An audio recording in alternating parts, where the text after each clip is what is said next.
Соңғы хат. Авторы Серікбаев Нұрдәулет. Ол замандарда біз хат жазушы едік, қазіргідей телефон деген жоқ деп бастады әңгімесін Марат ағам. Қателеспесем, 94-ші жылдың күзі. Мектептегі қатарласым басқа сыныптағы Әлияға іштей ғашық болып жүрген кезім еді. 10-шы сынып оқып жатқан шағымыз. Мен де көркі өзіне сай жігіт болдым ау шамасы. Себебі оның да маған көңілі барын сезетінмін. Хат жазып көңілімді білдіруге бел будым. Бірінші хатты жазу мен үшін сірә абай жолын жазып шығумен тең болды ау. Не болса да өз сезімімді қағаз бетіне түсіріп жазу оңайға соқпады. Жазып біттім. Қолымдағы бұл бір жапырақ қағазға жанымды алып шүберекке түйіп қойғандай күйде болдым. Ішіндегіні қайтадан оқып шығуға батылдық жетпейді. Жыртып тастайтын шығармын. Жоқ, одан да өртеп жіберген дұрыс.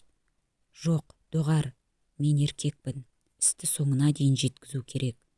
Енді бұл компроматымды кімнен және қалай беріп жіберемін? Ешкімге сенуге болмайды. Өзім бергенім жөн. Сабақ кезінде мектепте білдірместен қолына ұстатармын. Барлығы солай жасайтын.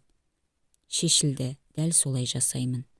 Сол түні ұйқы болсын ба, ойша хатты бір жыртып, бір түзеп, көпшіктің астына салып, әйтеуір сөйтіп жатып, түннің қараңғылығы таңмен ауысты. Мектептің табалдырығын аттар-аттамас Әлияны іздеуге кірістім. Көк сөмке, Әлияда көк сөмке болатын, табу қиынға соқпады. Бірақ жанында батальоны бар екен. Құрбылары жанында кезде бару қауіпті. Әсіресе Әйгерім білмесін. Ол білсе, бүкіл ауыл білді деген сөз. Ауылдың кешкі жаңалықтарынан бірақ шығасың. Қолайлы сәтті енді сабақтан соң күту керек. Жүрегім секундына 128 рет соғып жатыр. Қоңырау үні, сабақ аяқталды. Далаға ертерек шығып алып, қолайлы сәтті күту керек. Енді бұдан артық мүмкіндік болмайды. Бүкіл адамзаттың тағдыры менің қолымда. Жинал, солдат. Әлияның өзі де көрінді. Құдайға тәуба, жалғыз екен. Енді тек жақындау қалды. Бірақ аяқтарым бағынар емес. Сол тұрған жеріме тамырымды терең жайып жібердім ау сірә. Күнде ысып кеткен бе, терлеп кеттім. Өзіңе кел, сарбаз. Адамзатты ойла. Әлия, қайда бара жатырсың? Айтпақшы сәлем, мынау саған дедім де, алды-артыма қарамай жүйткіп тұра жөнелдім. Бір есімді жисам, үйдің есігін ашып жатыр екенмін. Ұятын-ай, не істеп қойдым мен? Елге қара бет болдым ау. Шешілді, енді мектепке бармаймын. Көшіп кетем, әскерге кетем, Сібірге. Ақыры не керек, осылай өмір мен өлімнің арасында арпалысып жүргенде 4 күннен кейін Әлиядан хат келді. Әйгерім әкеп берді. Хат жазысып жүрдік, бірақ мектепте көріп қалсақ, амандаспақ түгілі бір-бірімізден айналып өтетінбіз. Әлі оған дайын емес едік. Достасып кеттік, тірідей кездесетінде болдық. Жақын біле бастадық бір-бірімізді. Құрбы достарымызбен араластық. Әйгерім де бұлай мен ойлағандай жаман қыз емес екен. Бірге өткізген өмірдің қызықты кезеңдері басталды. Не деуші еді әлгі, махаббат қызық мол жылдар басталды. Хат жазуды да тастамадық. Қыс басталып, 2-90 аяқталуға жақын қалғанда, Әлияның ата-анасы қыздарын қаладағы дарынды балалар лицейіне түсіруге бел буыпты. 2 айдан соң қабылдау емтиханы өтеді екен. Енді бас көтермей дайындалуы керек. Жақсы оқитын қыз түсуге барлық мүмкіндігі бар. Бос нәрселерге уақыт жоқ енді. Бұл жаңалықты өзінен естіген соң ба, әйтеуір ауыр қабылдадым. Ол қалаға оқуға кетіп қалса, достығымызға осымен нүкте қойылады ғой. Ренжіп те қалдым. Енді ғана дос тапқанда, Әлияға ма, әлде ата-анасына ма, әйтеуір ренішім қатты болып, хат жазуды тоқтаттым. Мектепте де сөйлеспедім. Бір нәрсе істеуім керек. Оны алып қала алмаймын ба сонда? Шешілді, мен де түсемін қалаға. Интернатында жатып оқимын. Емтиханға дайындаламын. Бәріне дәлелдеймін. Ата-анасына дәлелдеймін. Бас көтермей дайындалдым. Әлияға ештеңе айтпадым. Тосын сый болады. көрген кезде таң қалсын. Достығымызды лицейде жалғастырамыз. Менімен мақтанатын болады. Бір-бірімізден айырылмайтын боламыз. Бас көтермей дайындаламын. 2 ай өте шықты. Имтиханды тапсырдық. Өтіппін. Енді қалада оқитын болдым. Әлиямның жанында. Ата-анам да қуанып қалды. Бұйырып жатса өздері де қалаға көшіп келетінін айтып, мені мақтан тұтты. Енді бұл жаңалықты Әлияшыммен бөлісу керек. Үйіне қарай жүгірдім. Есіктің алдында анасы күтіп алды. Көңіл күйі жоқ. Әлия түсе алмапты. Имтиханнан өте алмаған екен. Не қуанарымды, не өкінерімді білмей қалдым. Осыдан 2 ай бұрын ауылдан кетпес екен деп қалап едім. Енді болса, өзімен кездесуге анасынан рұқсат ала алмадым. Лицейге бармаймын дегенімді ата-анам түсінбеді. Қолда тұрған мүмкіншіліктен айырылып жатқанымды айтып, болашағымды құртпауымды өтінді. Ақыры қалада оқитын болдым. 2 аптадан соң жолға шығу керек. Мектептегі соңғы күндерімде көзім Әлияны іздеумен болды. Сабаққа келмей жүр екен, ауырып қалыпты. Үйіне бардым. Анасына менің келгенімді айтқан едім. Менімен сөйлескісі келмейтінін айтып келді. Көңілімде топалаң болып, маған неге ренжіп жатқанын түсінбеген күйі үйге қайттым. Оқуға да кететін уақыт жақындады.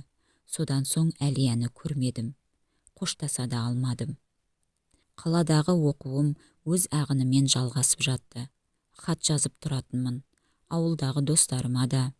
Солар арқылы Әлияның да көп замай басқа қалаға көшіп кеткенін естідім. Кеудемде бір мұң кетпей қойғаны. Бір ауыз хабар берсе де болар еді ғой. Лицейге түсе алмағанын менен көргені несі? Соншама достығымыздың құрметі үшін бір қоштасуға жарамағаны ма? Жарайды, оқу керек, уайымдамай. Өмір мұнымен тоқтап қалмас. Оқу жылы біткелі таяғанда ауылдан ата-анам келді. Қаланың баласы болып шыға келгенімді айтып, туысқандар мақтан тұтып жатқанын айтып, қуанып отырды. Менің мақтанышым, аяқ астынан қалаға түсуге не түрткі болғанын да білеміз құлыным деп мені сүйіп қояды. Жүрегімдегі Әлияға деген сағынышты да сезгендей. Бас көтермей дайындалып, өз күшіңмен түскеніңе таң қаламыз біз. Сол 2 ай бойы ештеңеге алаңдамай, достарыңа да уақыт жоғалтпай дайындалғаныңды айтамын да. Айтпақшы, мынау хатты сол күйі оқымапсың ғой деп анам сөмкесінен бүктелген, сарғайып кеткен қағазды шығарды. Өткенде үй жинап жатып, сенің дәптерлеріңнің арасынан тауып алдым. Қандай хат, қашан, кімнен? Анау көршінің қызы кеп тапсырып кеткенше, кітап оқып жатқан кезіңде саған хат әкеп тастады дегенімде, кітаптардың жанына қоя салшы, кейін қараймын деп едің ғой. Сол хат сол күйі кітаптардың арасында қалып кетіпті. Білесің ғой әжеңді, мыжылмаған қағаз көрсе, документ деп жинап қоя беретінін. Міне сол күйі тұр ғой. Оқымапсың, ашылмапты да. Жүрегім кеудемнен шығып кетердей болды. Ақымақ басым-ай, шешкен шұлығын қайтадан таба алмайтын адаммын мен. Бір жапырақ қағазды байқайтындай, кейін оқимын деген мен ақымақпын.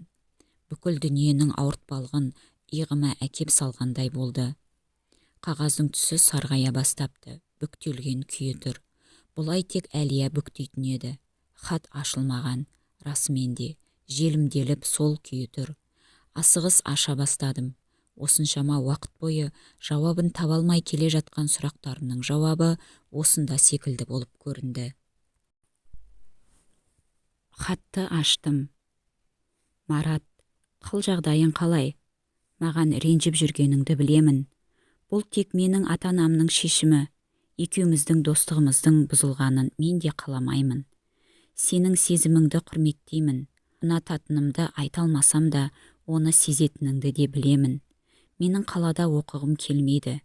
Уайымдама, қалаға кетпеймін. Имтиханнан әдейі құлаймын. Әкем ренжиді, ұрсады, бірақ басылады. Сәлеммен, Әлия. Сатқын болдың сарбаз. Көңілі әппақ қызды сатып кеттің сен. Сенімін ақтамадың, саған деген сезіміне қиянат жасадың. Қызық қой өмір деген. Тағдырым өз қолымда деп, қанша ойласаң да өз дегенін жасайды. Тек бір ұшқын өміріңізді өзгертуі мүмкін. бәрі сол бір хатты жазудан басталды емес пе?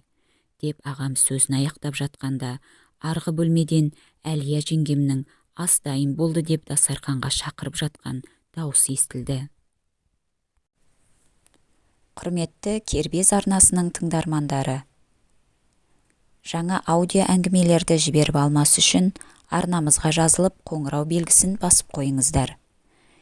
Осы соңғы хат әңгімесі ұнаған болса, лайк басып өз пікірлеріңізді қалдырып кетулеріңізді сұраймыз.